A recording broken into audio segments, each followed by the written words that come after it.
now, welcome to the Patriot Pulse podcast. And good morning, everybody. It is Wednesday, April 1st, 2026, and this is episode 253 of the Patriot Pulse podcast. And as a reminder, we're also simulcasting to our older page, Two Guys Drinking Coffee, that we started 5 years ago. But we have a special guest on today, Stephen Kobrin, and he has a website called the Gallery of Freedom Fighters, and we're going to talk a little bit more about that. But till we bring him on, Fred, good morning. I didn't even say good morning to you yet. How are you doing today, my friend? And it's not April Fool's Day on us, on our part. Yeah, it's April Fool's Day today, and I guarantee you we're not going to play any tricks on you. So there will not be any April Fools from us. Although the Facebook and the rest of the internet's already exploding with April Fool's pranks.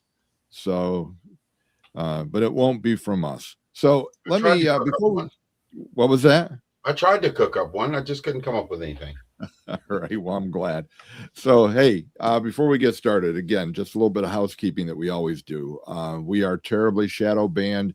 People all the time tell us that they can't find us, whether it's on Twitch or Rumble, and they have to go looking for us. So help us overcome the algorithms that are shadow banning us. If you're seeing us on Facebook, please click like, share, whatever, like and share us out. If you're on either our X channel or our Rumble channel, just subscribe to the channel. Help us beat the algorithms. Before we get into this show, we always do a little business with America here to help us pay the bills and keep this podcast on the air. So let me just do this little promo video that we always do. Need to get your brand noticed, remembered, and loved? At Everything Printed Promo, we turn your logo into walking, talking, shareable billboards. Whatever the occasion, we make you look amazing every time. Pens, shirts, drinkware, tech gadgets, you dream it, we print it perfectly. Visit everythingprintedpromo.com or call 888-619-9286 today. First-time customers get 15% off. Let's make your brand unforgettable. Okay, let me tell you a little bit about our guest today. Our guest, Steve Kobrin, I was introduced to Steve by Susan Hamilton with the OBBMnetwork.tv. OBBM Network brings TV and streaming to a local level with many cities, including Bradford, Pennsylvania, with many cities across the country represented and a plethora of shows in their listings. Steve has one of those shows on OBBM, the Gallery of Freedom Fighters. I was fortunate enough to be interviewed on his show after seeing what all he is doing, and it's quite a bit. I wanted to get him on our podcast, introduce him to our listeners, and so he can tell us all what he is doing and the impact that is making.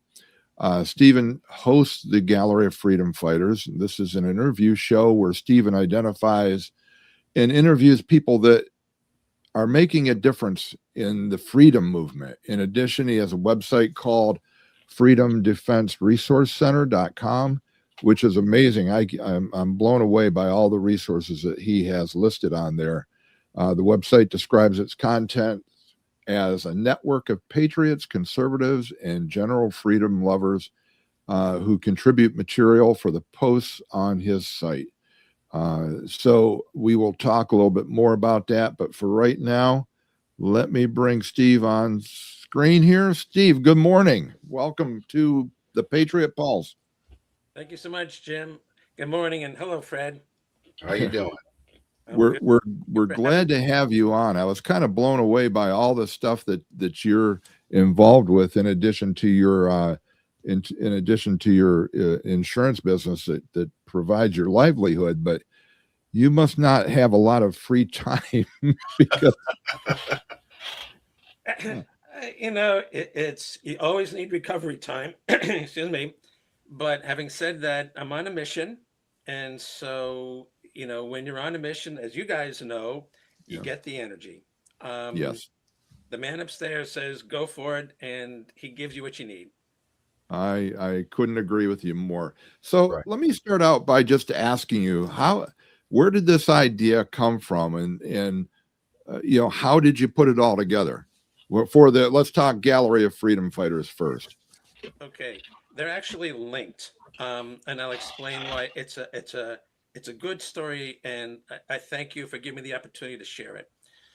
So when COVID hit, the COVID scamdemic, I credit my wife for thinking critically, looking behind the scenes, and realizing something's up. So I went into the 2020 election with that awareness, and I connected the idea that this scamdemic isn't somehow related to a potential election theft. At the Okay. time, because my insurance activity, I had been a long-time user of LinkedIn, and I had 12,000 contacts. I had hundreds and hundreds of posts strictly for business, but I noticed that, again, as a prelude to the 2020 election, LinkedIn got very, very political. Okay, so I'm going to get political too. It's a good way to connect with people, like-minded Sure. conservatives, like-minded patriots. So since I had been aware of what's going on politically and what's going on with this scam, I had the audacity to repost something from Stephen Kirsch, who I guess is he's the inventor of the remoteless mouse, the wireless mouse, and he's got some money, and he woke up and invested his fortune into waking people up about this shot. He, very data driven, took a report from Medicare itself, which basically said, contrary to common belief, this vax is killing elders, not saving them. That's from Medicare. He posted it. I posted it from him. As soon as I did, LinkedIn cuts me off. No more 12,000 contacts, no more hundreds of posts. And, after a while, you realize why. Why? Because LinkedIn's connected to Microsoft, and Microsoft is Bill Gates. And Bill Gates wants the vaccine, everything, including worms. It's ridiculous. So you see why they would want to silence somebody who's countering the narrative.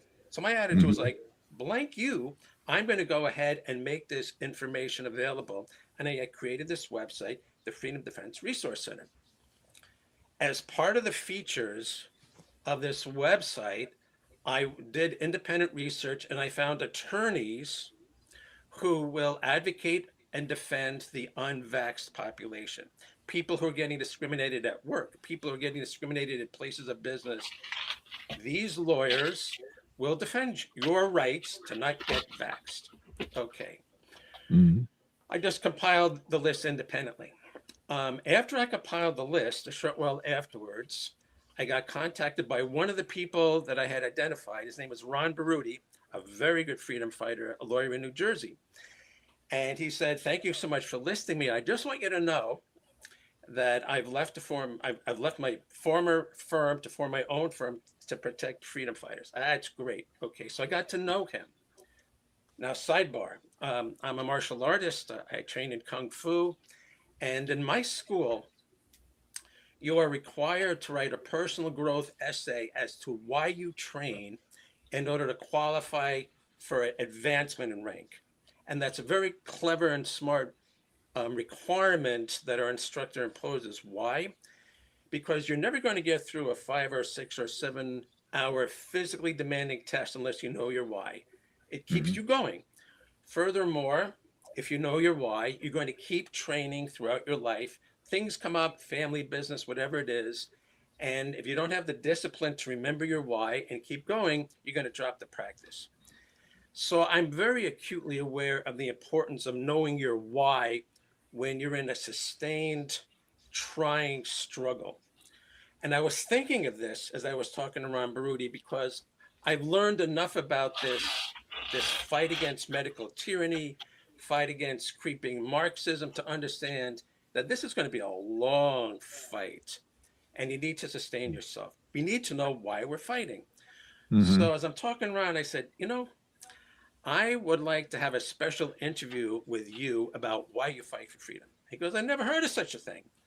I said, and this is a guy who has been interviewed by many conservative podcasters and so on. I said, if you know your why, you're going to keep going. Give me 30 minutes, and I guarantee you that it'll rejuvenate you and you'll see the importance of it. So 30 minutes later, he goes, this was the best interview ever. And now I'm going towards 100 interviews, word of mouth and referral and so on, to help people understand why they fight. Why they fight is so important because when they discuss this, when they discuss their why, they talk about their struggles. They talk about why they persevere. They talk about what gives them strength. They talk about how do they deal with censorship, cancellation, family alienation, all the fallout from taking a stand. They talk about how they deal with it. And this is wonderful. Why? Because the three of us in this room here and all the other people that are standing up for freedom, we're not going to keep fighting for the next 100 years. We need people to get off the bench and into the game. But these people, by and large, are afraid. They're afraid of getting canceled, afraid of getting censored. They're afraid of the flack. They're afraid of losing their job. But if they hear an interview with somebody like Jim, and Jim says, I have my faith, I have my strength, I keep on going, I got to do this, then they're going to watch this and say, gosh darn it, I got to do something. And that's what I want to accomplish with the Gallery of Freedom Fighters. Let me share the screen here and just bring this up, and so people can get a grasp on what. And I have scrolling through this earlier. That's why it was down at the bottom. So this is the site, the Gallery of Freedom Fighters, and these are just some of the names of people that you have interviewed. I don't know if all of them are on here or not, but do any of them stand out here that you really were impressed with, or you thought, geez, this was one of the best interviews we've done? Can you pick one or two out and tell us about? Yeah, go up to the top for a second if you want. Okay. Right here. Top left. All right, Scott Schara. Oh, okay. No, Scott Schara? I know the name. Why should I know him? What Because Scott Schara had a daughter named Grace who had Down syndrome, and she was hospitalized not for COVID, not for yes, ailments, but because she had Down syndrome and because the medical establishment has a bias against Down syndrome, and because the medical literature talks about how children with Down syndrome creates just such stress and strain for families, under the cover of allegedly treating her for COVID, which she didn't have, they basically gave her a drug overdose and murdered his child. Oh my goodness. Yeah, as a matter of fact, this is why I recognize that name, because we have him scheduled for our podcast on April 29th to tell his story. This man is a wonder. He's had 1,500 interviews, and he has you can imagine how strong he is. And I will tell you something. In our interview, we didn't get into the nuts and bolts of this tragedy, which I just outlined for you, but we talked about the bigger picture. We've talked about repentance. His thing is repentance, as you're going to find out. All the people that had a hand in the murder and the injuring of their fellows, of their neighbors, of their family members, the doctors that made their children take the shot. These people have a huge moral reckoning to go through. Mm-hmm. And we talked about that. So to Scott's credit, he can take the larger perspective and say, who are these people that are perpetrating this madness, and to what extent are some of them redeemable to come back to earth and make amends for what they did. That's the caliber of the conversation we had. And you really need to go there sometimes because that is the big picture. So many people committed more. Some of the people like Fauci are just hardcore evil. They're done, but so many other people, I'm thinking of people. I had to feed my kids, but I'm a doctor. The hospital said they would fire me if I didn't take the shot and my kids do it. So I had to feed my kids. They still had a moral. They still had a morally wrong decision, and they have to wrestle with that. So that's like when people talk about the spiritual war that we're fighting these days, it's not just against the devil. It's not just against Satan. It involves the horrible moral decisions that people made, and how do they pick themselves up from that? That's part of the spiritual fight here. Yeah. It's interesting you bring that up because, as a Christian, I believe, and I'm told to believe that, just like the thief on the cross, that anybody can ask, for forgiveness and receive it if they are sincere. But it just, you mentioned Fauci and Bill, and there's Bill Gates, and there's several others that I look at what they've done. I look at the atrocities, and with Fauci, it's just not with COVID. I mean, this goes back to a lifetime or at least his career of just doing some atrocious things. And I think there's some people that are just irredeemable because they will never come about and admit that they were wrong or admit that they were under some kind of satanic influence and ask for forgiveness. So, you just got to think that, that they are forever gone. But that's a sidebar to what we're talking about, people that are making a difference. But there are evil people in the world, and there are people that you interview in your gallery and other people that are making a difference in fighting against that evil. And I do believe it is a fight. So let me ask you, I know, for example, you are found on OBBM Network .tv, but what are some of the do you have other platforms that you're on, whether it be YouTube or anything else where people can find you? Rumbles and Substack. Okay. Rumble, Substack, OBBM. And, I have a big network, and we send out emails and stuff, and it gets circulated. People share stuff. So I depend a lot on the person-to-person sharing of information to get the word out, which is why I have no idea really the sources of traffic to my website and so on, because it's all over. People just share stuff, and then people take a look, which is, I think, a smart way to do it.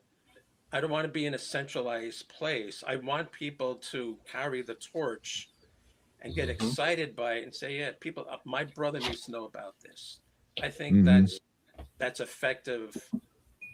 That's an effective way to publicize the cause. Okay. Well, let me ask you this then. I know how you and I were introduced to each other by Susan Hamilton, but if somebody, let's say somebody in our listening audience here that says, I know somebody that's making a huge difference and I don't see them on your website, how do they get a hold of you, or how do they make that recommendation? Give us the process of, here I am, and I've got this idea and I want to get it to you. Well, you're on this.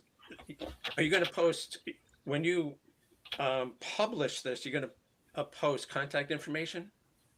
Yeah, as a matter of fact, here is for the here's the URL for the OBBM network. I didn't bring up the one for Rumble, but I'm certain I could find it very quickly. Is there a contact? I'm trying to see if there's a. a contact button on that. Let me find you while we're doing this. Let me find you on Rumble, and I'll put that up. But go ahead. Tell us how we can find you. Let's say you can go to freedomdefenseresourcecenter.com. Let's take a look at that. Well, I can share that because I got that up. As a matter of fact, I will put that up here, and then I will share the screen. And okay, so here's Freedom Defense Resource Center. Yeah, you can go up to newsletter. You can click on that. Mm-hmm. Okay, they're verifying that I'm a person. Okay, I am. You are human. You are Yes, I indeed. am. Oh, okay. So they can sign up for your newsletter. That's the best way to do it, and then stay in touch, and you sign up, and then you'll get an email from me, and you could reply to the email and say, "Yeah, I got somebody." People have done that, so Oh, okay. probably a quick way to do it. All right. Let me just stop sharing there while I'm trying to recover the website here. Well, that's a good segue, Steve, to get into this Freedom Defense Resource Center. And let me share that again, because I want to go through that I was impressed as heck with that directory. And let me find it here. Because you have done that's why I was asking when what do you do in your free time? Because you have a ton of information in here, and basically, sharing articles that you found. So tell us a little bit. I mean, there's everything on here, the DOD and DARPA, and that we've been talking about that. We've been talking about a lot of the stuff that you're bringing forward here, but you're putting it on a site where people can get their hands on it. So are you doing this all by yourself, or do you have help? Do you have a staff that's doing this, or what? Yeah, I mean, I have a staff with my insurance brokerage that's involved with this, very enthusiastically. I'm motivated to show people the big picture, and I'm not afraid to post controversial stuff, and I take a lot of flack, and it just gets me a little bit madder. But what I'm really determined is to show the truth here. So go back to the directory for a second. Sure. You see where it says adult-child estrangement? Do you know what that is? Now explain it to me. I technically though know the definition of the words, but go ahead, tell me. Click on adult-child estrangement for a second. Okay, click on the top one that says Part 49. They just click on where it says adult-child estrangement. Right there. Right there, Part 49. I see. Okay. All right. So what is this? There has been a movement for the last few decades. It's picked up in the last 10 years where adult children estrange themselves from their parents. My parents were abusers. My parents tried to control me. My parents made me feel like feel. So they cut themselves off from their parents, and they cut their children off from their grandparents. This is Marxist. And because the objective of Marxism is to break the nuclear family. So Absolutely. This movement is taken over the field of psychology, the field of therapy. There are online forums where adult children, it's almost like a cult. They get the reinforcement they need to cut themselves off from their family. Wow. The guy that wrote this is an Australian. His children did it to him, and being very smart and being very scientific, he did the research and said, I'm going to look behind the scenes here. So this is an example of what I want to of the holistic approach I want to provide here. Marxism, this totalitarian thinking that includes Marxism and communism, is at the core of all this medical tyranny and all the and the CBDC and all this other stuff. And this is another branch of it. So I want people to understand that there's a connection between the war on the nuclear family and the fact that doctors are being bribed to give people a death shot. That there are links here. So the reason why you see all these categories is because these are all the tentacles of the tyranny serpent, and we really got to know all the tentacles, because those are all the fronts that the war on us is being waged on. I don't want to leave a stone uncovered here. Mm-hmm. So similarly, when you see arson and land grabs, yeah, like in Los Angeles, they will burn down a place or let it burn down a place, and then they'll rebuild it into one of their smart cities. That's another form, that's another outlet, another opportunity for them to impose tyranny. So we're being attacked on a lot of different fronts. And if you're going to fight a smart war, you got to know who the enemy is and all the various ways you're being attacked. Wow. So that's why I'm taking this very comprehensive approach. Yeah, I believe the kids have always been a target. It's even Obama was a specialist at that. I mean, he went after the kids right away. His he had this whole cradle to grave idea. The government will take care of you. If the government doesn't kill you when you're in the womb because you have Down syndrome, the government will take care of you when you're born, and then the government will kill you when they decide you've served your purpose to society. Exactly. That's Obama. The closest thing we've had to a dictator, and the person that has caused so much of what we're going through now, including the open borders. Yeah. I couldn't agree more on that. Interesting you brought up the arson and the land grab, because that goes back to Maui, or I think it was Maui, and in Hawaii anyway. Oprah. And you could tie this together with your other things here on DARPA, because there are people that talk about it that claim DARPA is involved with this, and it was directed energy weapons and so on. So in other words, these fires didn't start by accident. Didn't start naturally. You could go to the LA, the California fires recently. You could go to the Hurricane Helena that came up through the United States and centered over North Carolina. I have a nephew that lives right in that area. And where have you ever seen in your many, many years on this planet a hurricane that actually strengthened as it went over land? Usually doesn't. And followed a direct path and then stopped. You can't make this crap up. I mean, in the things that you're talking about in here, like I say, I just started going through some of these, and I'm thinking, my gosh, yes, this is what we have been talking about.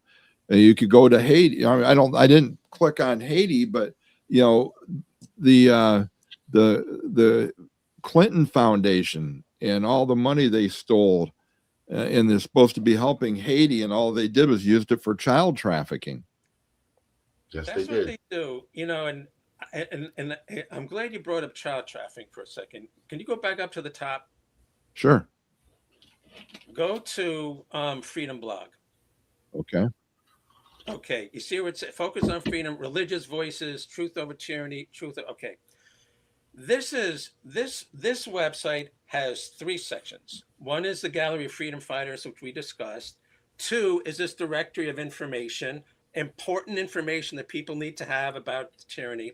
But 3, the third part, is this religious section, which is as important as any other section. Why is it important?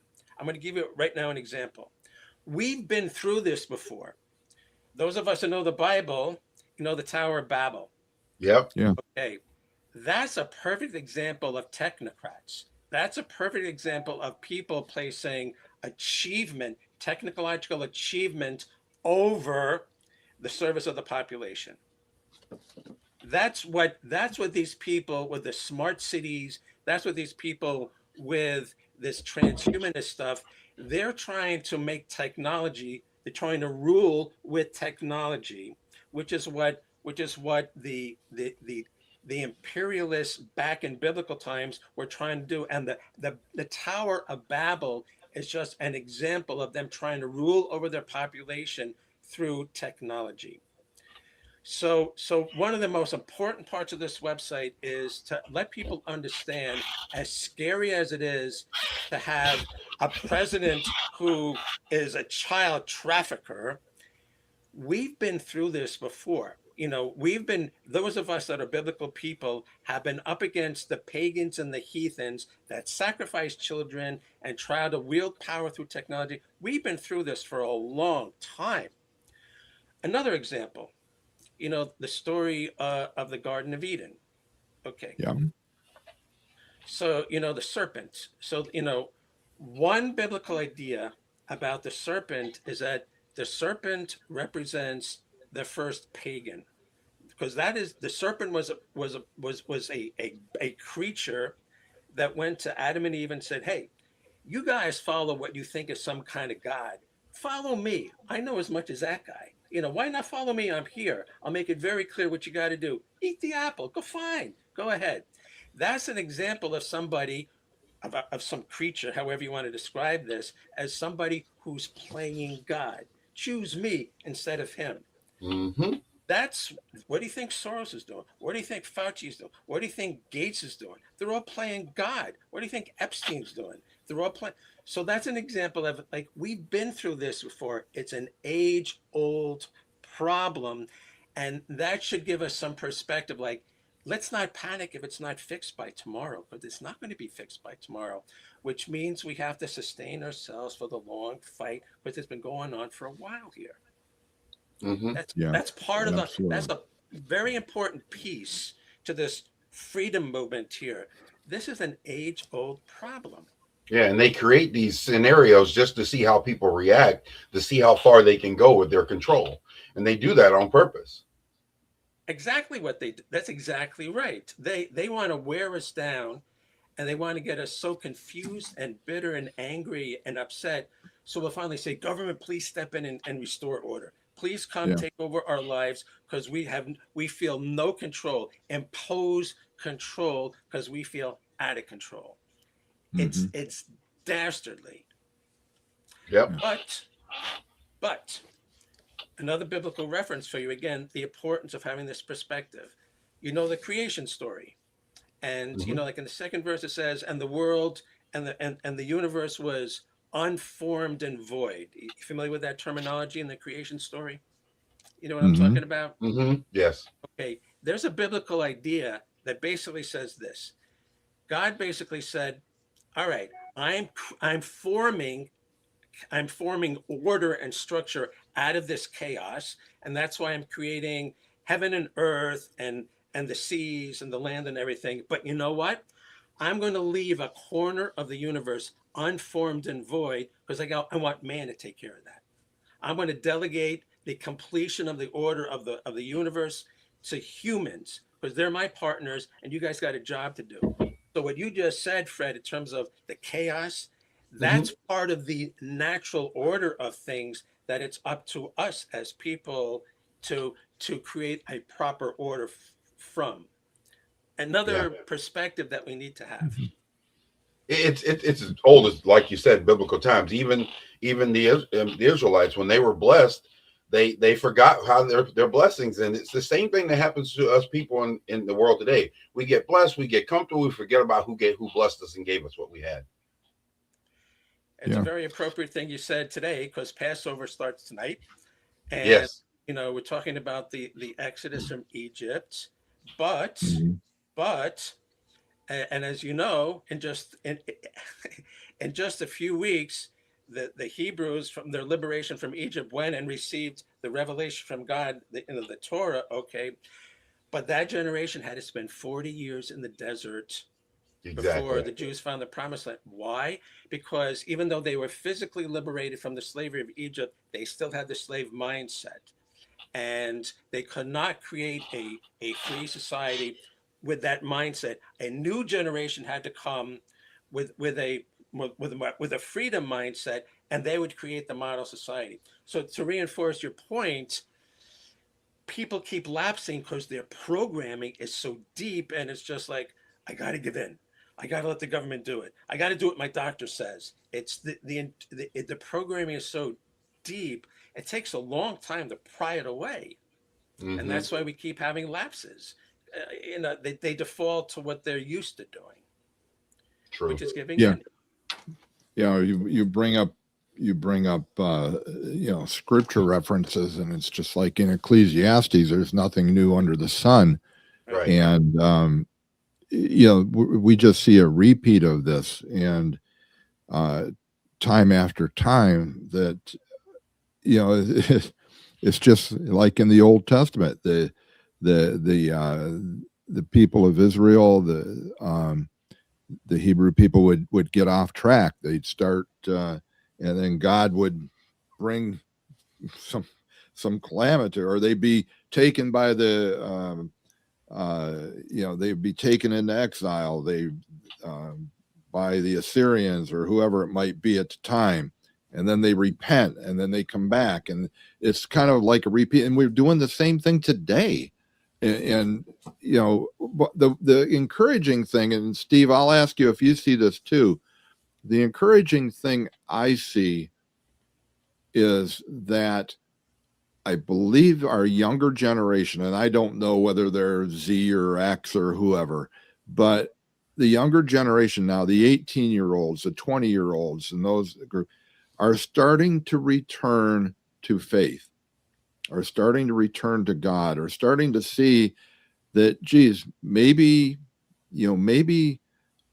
our parents and that generation really kind of screwed things up and got it wrong. And I have some hope now, because I see that starting to turn. What's your thoughts on that?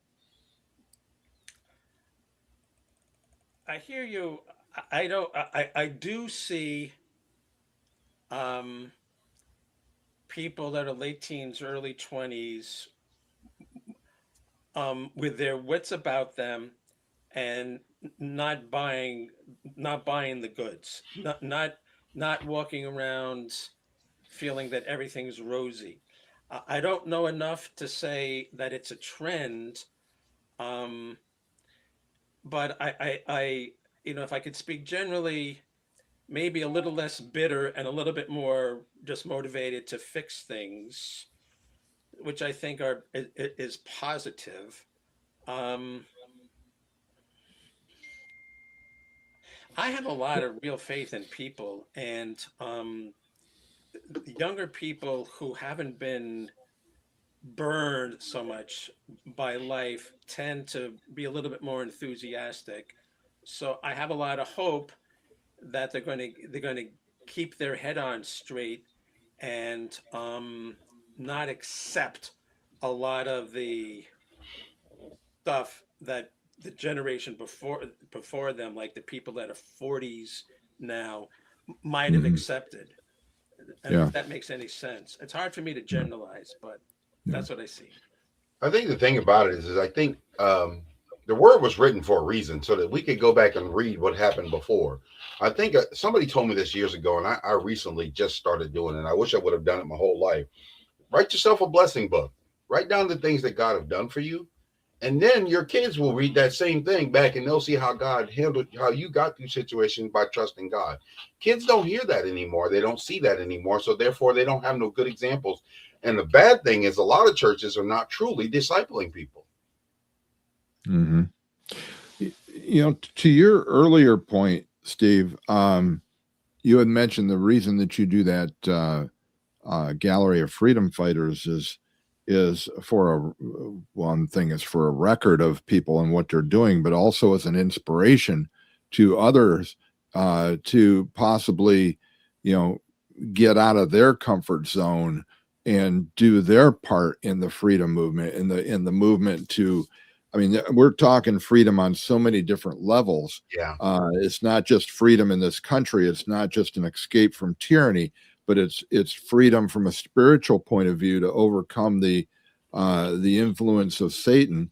But your freedom of gallery, or your Gallery of Freedom Fighters, maybe inspiring this next generation, because there, I think I've got you. I know I got Fred by several years, and Steve, I don't know how old you are, but I'm gonna guess that I've got you by a few years too. So I'm not going to be around forever, and hopefully one or two things that are done on this podcast or have said or something will inspire the next group of people to take up their the arms and continue the fight. Because one thing we have found out, that tyranny doesn't take a break. It's not like we're going to defeat it and it'll be done and everything is going to be utopia.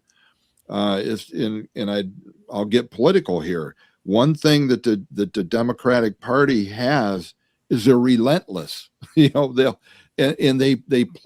and globalists, and they plan for the long haul. They're making plans. We're making plans for where to go to dinner tonight. They're making plans what's going on 100 years from now, and the only way we're going to resist that or fight against it is to be as vigilant and as prepared, and raising up the next generation time after time after time to fight the tyranny. Just my thoughts. A lot. And I'm kind of going to address something that you both said. I will celebrate when the administration finally outlaws accepting George Soros money, or accepting CCP money, accepting the money from anybody that's attempting to destroy our society. For the life of me, if we're so financially savvy, like, why can't we do that? So the point I'm making, so in terms of stopping the Democrat crusade against the country, cut off the money, and you'll go a long way to stopping that. Now, what does it have to do with religion? What does it have to do with kids? What does it have to do with the churches, with the religious organizations failing? Because they're as corrupt as the government agencies are. Sure. Kids these days need to understand: don't accept tainted money. If you go for office, or if you become an attorney general, or if you become a prosecutor, and somebody like George Soros or one of his million NGOs offers to fund your campaign, you have to say no. Yeah. That's where it all stops. You want to run? I know people that are 23 years old running for office in New Jersey. Don't accept dirty money. That is part of the religious training. It's pretty simple. If you're in a church and somebody comes in and says, "Look, I just robbed the bank. I want to give you a donation." No church-going person is going to say, "Fine, give us the money." Even though you stole $100,000 from my neighbors, I'll take it. It's money's money. So they have to understand you can't make those kinds of decisions. And not only do we have to stop the flow of money, but we have to get people the backbone to say, "I'm not going to get involved in that stuff." Right. It's the same backbone that doctors had to have. It's like, if your hospital says to give your patients a vax that's going to kill them, or else we'll fire you, get fired. I mean, at certain people have the backbone to just say, "Sorry, I can't make that decision." So that's part of the failure of religion, failure of spiritual stuff that has to be, and those institutions have to redeem themselves to teach that kind of stuff. It's not just the ritual stuff. It's that don't let yourself be put into these compromises for the sake of what? Can you really live with yourself if you make these compromises?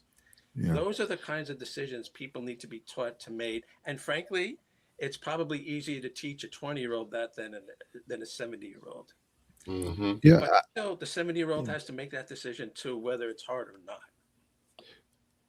I think it's also, Steve and Fred, you can opine on this if you want, but it's a failure of leadership, in that we have people that are quote unquote supposed to be our leaders, when in actuality they're our servants, our public servants, but they don't lead from a position of morality. They, their example is, take everything you can get and to hell with everybody else. And that's what I think we're seeing in the political theater today. I mean, we have no more servant leaders, as our founding fathers originally intended. I mean, the first people in Congress only went to Washington or wherever they met at the time to do the business, and then they went back to their farms or their businesses or their legal practices, whatever they did, and they only got paid for doing that. Now politics is a career path, and it's a corrupted career path, and if you don't go into it with that mindset, like you're going to get rich off of doing this, you get sucked into it very quickly, or you get blackmailed into it. Exactly. You go to a party, you get slipped a Mickey. Next thing you know, you wake up and they've got photographs of you, and they say you're going to do what we want you to do. And as a reward for going along with it, they say we can make you as rich as you want to be. So how do we overcome that? How do we break that cycle? How do we clean house? You get moral leaders. A moral population demands moral leaders. So the more upright, who is it? Madison or Franklin that said, this Constitution, this form of government requires a moral population. The given of the American form of government is that people will do the right thing without government forcing them to do the right thing. So to me, again, getting back to this theme about the spiritual war, which is it keeps coming up. It's not just a question of beating the devil, and that's outside, and beating the devil within you. It's a question of having the forming a society where moral behavior is the norm. And if you want to lead us, you got to behave morally. Otherwise, you're not going to be our leader. Right. That's and so, by the way, you said forgiveness the other day, a little bit earlier, Jim. It's not just a question of being a forgiving people. It's a question of making amends. It's a question that if somebody does really right, John Adams. Yeah.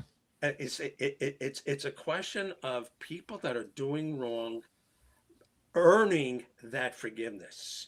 It's a question of the doctors who gave the shot publicly saying, I'm now going to sink $250,000 into a defense fund for people that are not vaxxed, and I want 10 other doctors to join me.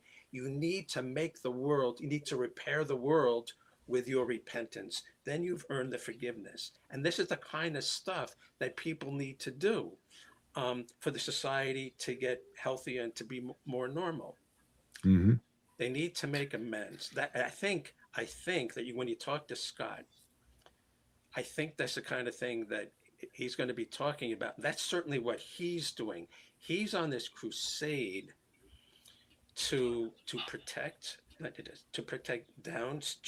children with Down syndrome, but to protect any patient who's vulnerable, but is being targeted by the medical establishment for whatever reason, whether you have Down syndrome or whether you're unvaxxed or whether you're just too old and they want to put you out to pasture. Exactly. He's a biblical man. That's a biblical ethic, looking out for and protecting the vulnerable. So that's the kind of thing that's the society we need to have. Yeah. Are you familiar with what's going on? I'm sure you are, up in Canada. Canada is really gone off the rails, and I fear if we're not vigilant, it'll creep into this country as well. I mean, they have the thing they call MAID, which is medically, I can't remember what the acronym for it is, but it's basically state approved euthanasia. Yeah. And they're actually doctors give parents that's one of the medical options. In other words, when you go to a doctor and you say, okay, I'm sick and here's what I have, or they, here's my symptoms. They say, okay, here's our diagnosis. We can do this. We can give you these drugs, or we can help you end your life through this MAID program. And they do the same thing with children who have who either have birth defects or they're Down syndrome or other mental incapacities. They're promoting euthanasia as the alternative to having these children. They obviously promote abortion, which I am vehemently against abortion. I will go to I'll breathe my last breath decrying the evil that is, but they promote it, and our country does too. Pregnancy is an inconvenience. If you have a child that a test says that is going to, have problems, our option is abortion. Right. It's such an uphill battle to defeat the immorality of this of what's going on in this world. It can be overwhelming at times, but I think that's just, again, more reason to bring people out that are making a difference, that are speaking out, like your Gallery of Freedom Fighters, and get them get their voice heard. And that's, Steve, that's what you're doing. You're making a vehicle to have these people's voices heard, and like the gentleman that had the Down syndrome daughter. So I salute you for that. We're getting down to about 8 minutes, Steve, and I know we talked about a lot of different things and bounced around a little bit. But do you have any final thoughts or anything that we haven't covered that you want to make sure we get out in our listeners here?